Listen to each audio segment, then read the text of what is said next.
Tissues बात नहीं, animal tissues.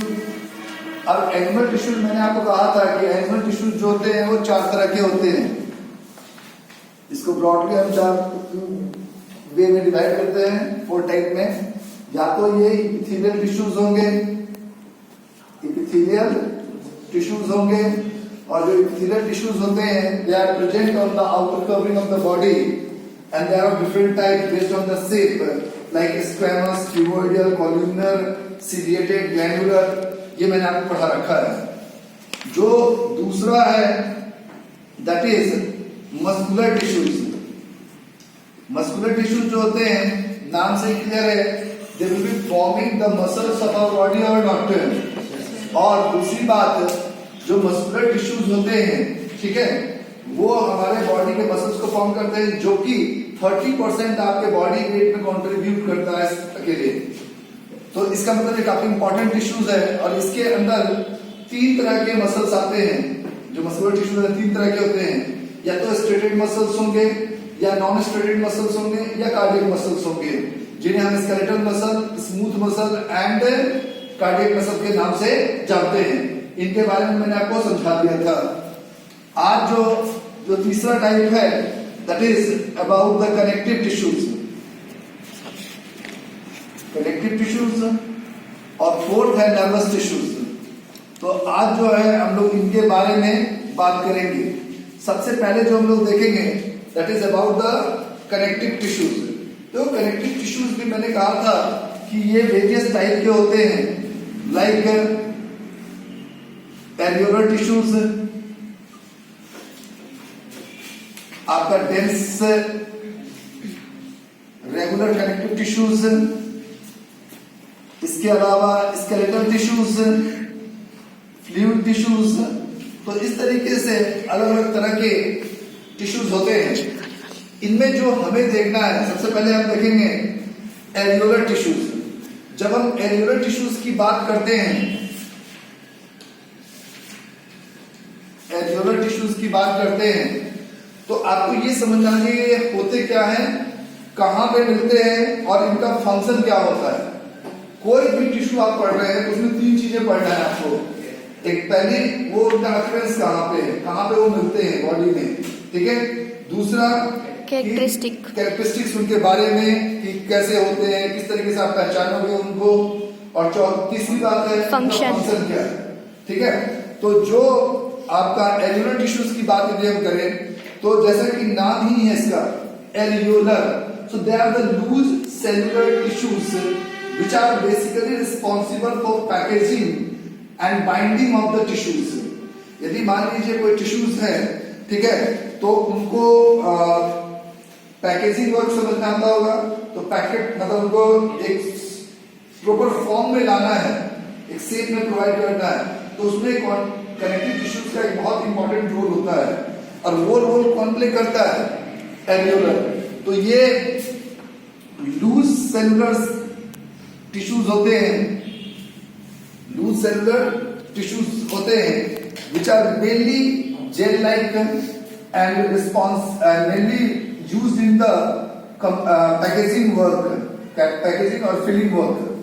इसमें 2 तरह के फाइबर्स आपको मिलेंगे, या तो व्हाइट कोलेजन फाइबर्स होंगे, 2 तरह के फाइबर्स होते हैं, व्हाइट कोलेजन फाइबर और येलो कोलेजन फाइबर। कोलेजन जो होता है एक पर्टिकुलर टाइप का प्रोटीन होता है जो स्लाइटली इलास्टिक नेचर का होता है। इन दोनों में यदि हम देखें तो ये जो व्हाइट कोलेजन फाइबर है, ठीक है, ये एक ऐसा प्रोटीन है जिसमें इलास्टिसिटी जो होती है वो स्लाइटली कम होती है, जबकि येलो कोलेजन जो होता है उसमें जो इलास्टिसिटी होती है, इलास्टिसिटी समझ में आता होगा, फ्लेक्सिबिलिटी, ठीक है। तो इलास्टिसिटी जो होती है वो इसमें काफी ज्यादा होता है, और इसके अंदर एक इलास्टिक प्रोटीन होता है और इसके अंदर एक कोलेजन प्रोटीन होता है जिसके अंदर जो फ्लेक्सिबिलिटी है या इलास्टिसिटी है वो काफी कम होता है। अब इससे क्या होता है, यदि कहीं पे भी पैकेजिंग होना है तो कहीं पे कॉम्पैक्ट पैकेजिंग होता है, कहीं पे मोबिलिटी की जरूरत होती है, फ्लेक्सिबिलिटी की जरूरत होती है। उसके अकॉर्डिंगली ये दोनों टिश्यूज प्रेजेंट होते हैं। मान लीजिए कहीं पे फ्लेक्सिबिलिटी की जरूरत है तो वहां पे व्हाइट कोलेजन फाइबर्स ज्यादा होंगे या yellow collagen fibres? Yellow collagen. और जहां पे स्ट्रेंथ प्रोवाइड करने की जरूरत होगी वहां पर व्हाइट कोलेजन फाइबर्स प्रेजेंट होते हैं। अब सवाल है कि ये आपकी बॉडी के अंदर कहां पे प्रेजेंट होते हैं? ये पूरे बॉडी में डिस्ट्रीब्यूटेड होते हैं। जहां पर मसल्स स्किन के साथ जुड़ रहा है, एक बात बताओ, ये तुम्हारे स्किन है, क्या ये मसल्स के कांटेक्ट में है या नहीं है? हैं? जो ब्लड वेसल्स है, जो नर्व्स है, सभी एक दूसरे कांटेक्ट में है या नहीं? तो उनको आपस में जोड़ने का जो काम करता है वो कौन करता है? Alveolar tissues. और एल्वियोलर टिश्यूज में भी कौन से टिश्यूज में भी यूज होते हैं? कौन से फाइबर्स यूज होते हैं? या तो व्हाइट कोलेजन फाइबर यूज होंगे या येलो कोलेजन फाइबर होंगे। जैसे मान लीजिए ये हमारे स्किन है। अब मैंने एक छोटी बात, मैंने इंफॉर्मेशन भेजा ब्रेन से कि I have to fold my fingers, तो हुआ क्या? ब्रेन से मैसेज नर्व्स लेके आया, नर्व्स ने मसल्स के ऊपर इंफॉर्मेशन डाला। यहाँ पे जो मसल्स थे वो स्केलेटल मसल्स थे। अब मसल जो स्केलेटल मसल्स थे वो बोन के साथ जुड़ा हुआ है और दूसरी तरफ से वो स्किन से भी जुड़ा हुआ है। तो जब हम उसको फोल्ड करेंगे तो स्किन भी उसी के अकॉर्डिंगली फोल्ड होगा या स्किन अपनी जगह पे रहेगा? फोल्ड होगा। स्किन भी फोल्ड करेगा। यदि स्किन फोल्ड नहीं होता, केवल हमारी बोन्स और मसल्स होते, तो फिर हमारी स्किन के ऊपर स्ट्रेस पड़ने लगता और हमें तकलीफ होता या नहीं होता? Yes sir. ठीक है। कभी कभी आप इस चीज को ऐसे ऑब्जर्व करना, जैसे मान लो आपको चोट लग गया, ठीक है, ये चोट लगने में क्या हुआ? स्किन यहां से डैमेज हो गया, इतना दूर का स्किन। अब यदि वहां पे नया स्किन बन रहा है तो तुम उसको फोल्ड करने की कोशिश करोगे तो तुम्हें काफी दिक्कत होगी। क्यों? क्योंकि उस समय तक जो आपका मसल सेल है और स्किन है उनके बीच में प्रॉपर कांटेक्ट नहीं बना है। क्योंकि जब रीजेनरेशन होता है, एक चीज जब टूट फूट जाती है उसकी जगह पे दूसरा जब लेयर आता है तो वो कोलेजन फाइबर एक कनेक्शन को फॉर्म करेगा कि नहीं करेगा? जब वो कनेक्शन ही नहीं होगा तो स्किन उस अकॉर्डिंगली फोल्ड नहीं होगा जिस अकॉर्डिंगली आपके मसल्स बोन को फोल्ड कर रहे हैं। तो वहां पे आपको उंगलियां फोल्ड करने में या उस पर्टिकुलर पोर्शन को फोल्ड करने में दिक्कत आएगी कि नहीं आएगी? Yes sir. ठीक है। तो इससे ये क्लियर होता है कि ये प्रेजेंट कहाँ होते हैं? They will be present at the junction of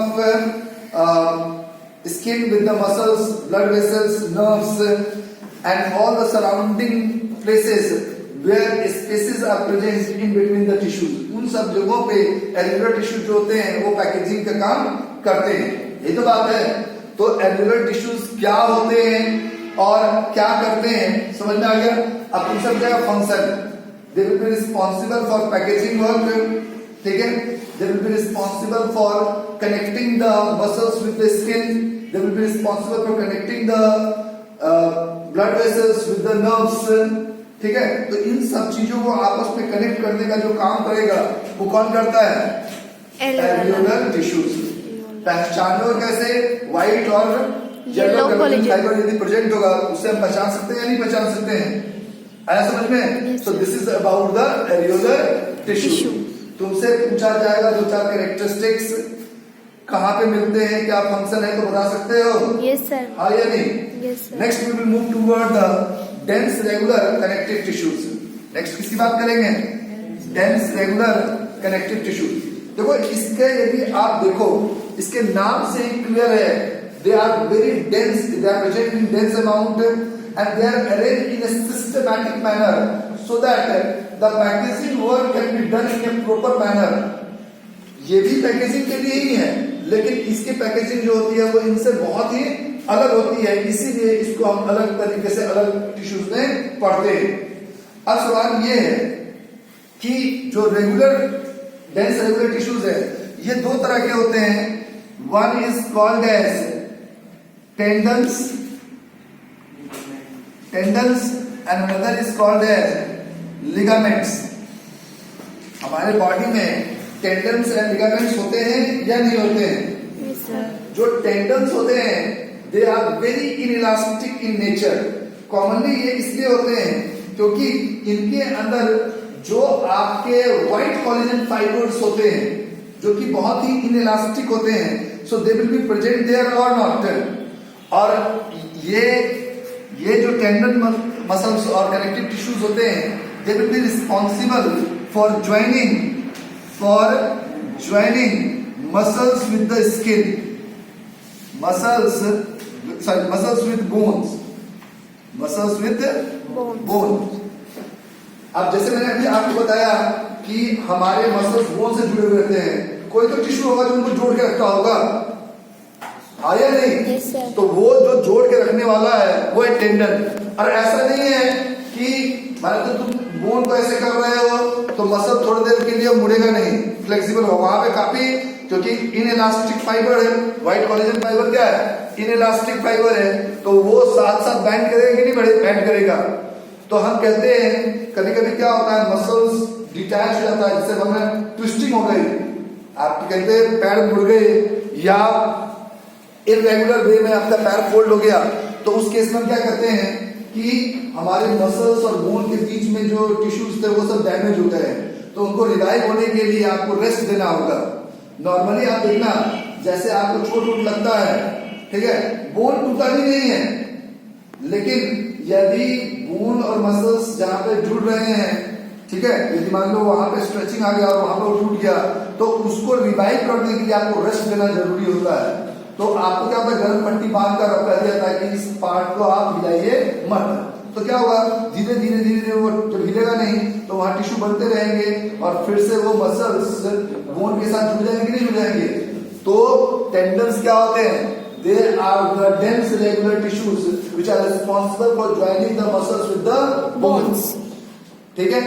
ligaments जो होते हैं, they are the dense connective tissues which are joining the bone with the bone। जब एक बच्चा जन्म लेता है तो उसके अंदर मोर देन 300 बोन्स होते हैं, ठीक है, लेकिन जब हम एडल्ट हो जाते हैं तो हमारे बॉडी के अंदर केवल 206 बोन बच जाते हैं। तो बाद बाकी बोन गए कहां, वो जुड़ जाते हैं, वो फ्यूज हो गए। तो फ्यूज हो गए तो कोई ना कोई तो टिश्यूज होगा जो उसको जोड़ने के लिए रिस्पॉन्सिबल होगा, टिश्यूज को